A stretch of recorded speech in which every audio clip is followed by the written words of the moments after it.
The farm girl who became the WNBA's most controversial player just broke the internet. And you're not ready for what really happened. Sophie Cunningham went from 400,000 to 1.2 million TikTok followers in 72 hours, built a $1 million social media empire overnight, and became Caitlin Clark's personal bodyguard.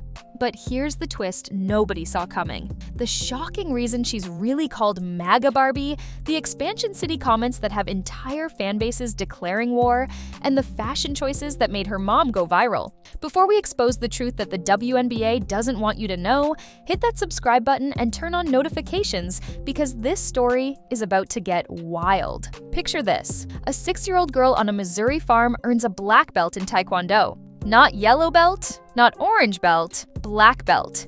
At 6 years old. While other kids were learning to tie their shoes, Sophie Elizabeth Cunningham was learning how to drop grown adults. Born August 16, 1996 in Columbia, Missouri, Sophie and her sister Lindsay weren't raised in some cushy suburb. They grew up doing hard labor, riding horses bareback, and developing the kind of toughness that would later have professional athletes running scared. Her parents, Jim and Paula Cunningham, weren't just college athletes who passed down good genes. They created a pressure cooker environment where failure literally wasn't an option. With grandparents, Mama and Papa at every single game and a great-grandmother cheering from the stands, this wasn't family support. This was an athletic empire, and Sophie was groomed from birth to be its crown jewel. One former family friend later revealed that Sophie would get physically ill after losses. Not metaphorically sick, actually throwing up from the stress of defeat. This wasn't normal competitive drive. This was something else entirely. At Rockbridge High School, Sophie didn't just dominate. She obliterated. 1,983 career points, a 102-18 record. But here's where it gets insane.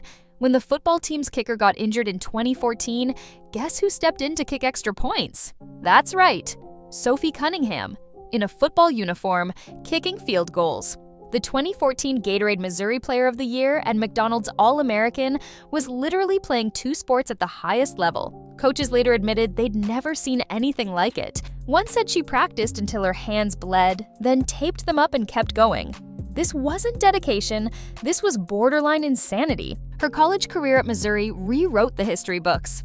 Starting all 129 games, she became the school's all-time leading scorer with 2,187 points, shot a nation-leading 54.2% from the field her junior year, led Missouri to 4 straight NCAA tournaments after years of drought. But behind these stats was something darker. Teammates described her as borderline psychotic in practice. One anonymous player said Sophie would scream at herself in the mirror before games, sometimes for 30 minutes straight. Missouri's first ever AP All-American wasn't just talented, she was terrifying. The Phoenix Mercury drafted her 13th overall in 2019. Her rookie season? Quiet. Just 3.1 points per game. But by 2022, she'd exploded to 12.6 points per game, establishing herself as one of the deadliest shooters in the league. During her time in Australia's WNBL, she earned the nickname Spicy Sophie. But Australian players had another name for her that they only whispered in private: the Nightmare. One player reportedly transferred teams just to avoid practicing against her. Mercury management loved it. Opponents started having anxiety attacks. Then came January 2025.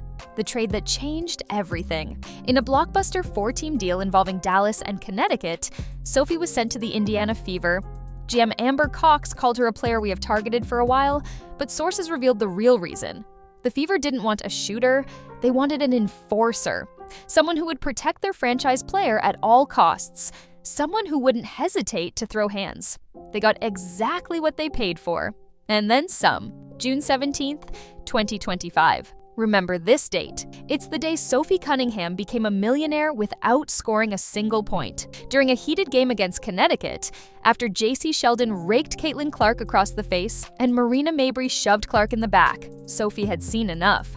With 46 seconds left and the game already decided, she delivered a flagrant foul on Sheldon that started an all-out brawl. Players from both benches rushed the court. Security had to separate coaches. One fan later said it looked like a UFC fight had broken out at center court. The fines? $400 for the flagrant, plus an undisclosed amount for the fight. The result? Sophie gained 700,000 TikTok followers in 3 days, 244,000 on Instagram. Marketing experts valued this follower explosion at over $1 million. Pat McAfee called her the protector. Fans dubbed her Clark's bodyguard. And suddenly, Sophie Cunningham wasn't just a player. She was a brand. A controversial, polarizing, can't-look-away brand. But here's where the story takes a turn nobody expected. WNBA fans started digging into Sophie's social media history, and what they found sent shockwaves through the league. In the weeks before the 2024 election, Sophie had shared a video from Donald Trump Jr.'s Instagram, a compilation taking shots at Kamala Harris for doing podcasts while hurricanes hit the country. The backlash was immediate and brutal. Fans started calling her MAGA Barbie, and the nickname stuck like superglue. Her Mercury teammate Natasha Cloud even subtweeted about keeping those around her accountable. The tension in the locker room was reportedly so thick you could cut it with a knife. But Sophie? She never confirmed or denied anything. And then, in what might be the greatest troll move in WNBA history, she showed up to a game wearing a bright red hat. Social media exploded. Was it a MAGA hat? Was she making a statement? Plot twist. The hat said Hot Cowgirl Summer, not Make America Great Again. Hot Cowgirl Summer. But she knew exactly what she was doing. The red hat at that exact moment? Come on. Sophie Cunningham had just executed the most brilliant marketing move in sports history. She'd turned political controversy into viral content, and her follower count kept climbing faster than a SpaceX rocket. The fashion controversies reached new heights on August 26, 2024. Sophie arrived at the arena wearing what the Mercury's social media team called a Love Island-inspired dress. Translation? It was basically dental floss with strategic fabric placement. The video went viral with millions of views. Critics called it attention-seeking and inappropriate. Sophie's response? Actually, my mom picked that outfit out. Wait, what? Her mother chose the outfit that broke the internet? This wasn't just an athlete pushing boundaries. This was a family operation designed to dominate headlines. Just last week, Sophie sparked her biggest controversy yet. When the WNBA announced expansion teams in Cleveland, Detroit, and Philadelphia, Sophie didn't hold back. Her exact words? I don't know how excited people are to be going to Detroit or Cleveland. She suggested Miami, Nashville, and Kansas City would have been better choices. The cities of Cleveland and Detroit immediately went to war on social media. Cleveland shared a video of Caitlin Clark praising their city. Cavaliers owner Dan Gilbert weighed in. Donovan Mitchell threw shade. Even Grant Hill entered the chat. Nancy Lieberman told her to talk to LeBron James about those cities. The Detroit Shock's legacy was invoked. Historical attendance records were thrown around like grenades. Sophie later tried to clarify, saying she was from blue-collar working people and understood the grind. But the damage was done. She'd managed to unite two entire cities in their hatred of her. In 3 sentences. That takes talent.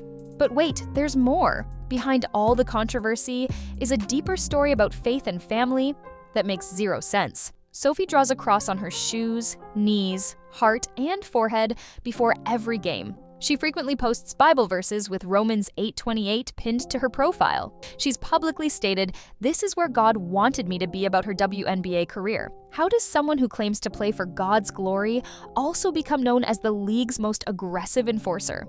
The contradiction has psychologists scratching their heads. Her personal life remains largely private, with Sophie stating she's single and focused on basketball. But insiders suggest there's more to the story. Her estimated $1.5 million net worth, built from WNBA salaries, endorsement deals with Adidas and Quest Nutrition, and her broadcasting work with the Phoenix Suns, has made her one of the league's most financially successful players. She's gone from a $100,000 contract to becoming a $1 million brand in less than a month. Marketing experts predict she could earn up to $10 million in endorsements over the next year if she maintains this trajectory. Remember that Commissioner's Cup victory on July 1st, where the Fever crushed the Lynx 74-59? Should have been a celebration, right? Wrong. It became another platform for Sophie's controversial takes on expansion cities. Even in victory, she couldn't help but stir the pot. Teammates reportedly love her loyalty, but worry about her inability to stay out of controversy. One anonymous Fever player said Sophie will go to war for you, but sometimes we wish she'd just enjoy the win. Here's something that'll blow your mind. Someone actually started a petition to ban Sophie from the WNBA. It's on change.org titled "Remove Sophie Cunningham from the WNBA for Misconduct." The language reads like a corporate HR complaint. Super formal, super serious, super ridiculous. The best part? It has fewer than 200 signatures, many of which came from people who signed it just to comment on how absurd it is. One person literally wrote, "I signed this petition in error. This is ridiculous." Another said, "Sophie Cunningham took a stand. Even her haters can't hate properly." The irony is impossible to miss. When Clark gets shoved, knocked down, or poked in the eye, it's just basketball. The outrage only comes when someone responds. And that someone is Sophie Cunningham. She didn't start the fire.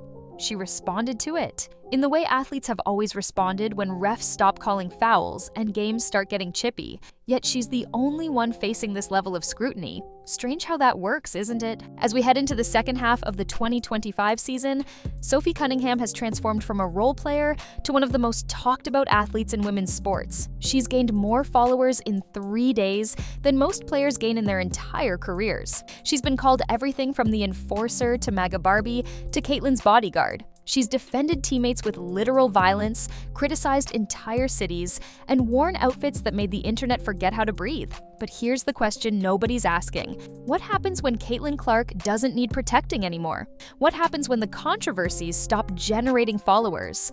What happens when being the villain isn't profitable? Sophie Cunningham has built an empire on controversy, but empires built on controversy have a habit of crumbling faster than a house of cards in a hurricane.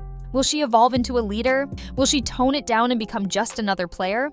Or will she double down and become even more controversial? Only time will tell. But one thing's absolutely certain. The WNBA will never be the same after Sophie Cunningham. Love her or hate her, you can't ignore her. And in today's attention economy, that might be the most valuable currency of all. If you made it this far, you're a real one. Hit that like button, subscribe to the channel, and drop a comment telling us what you think about Sophie Cunningham. Is she saving the WNBA or destroying it? And remember, we drop new content every single day, so hit that notification bell to never miss the next explosive story. Peace out.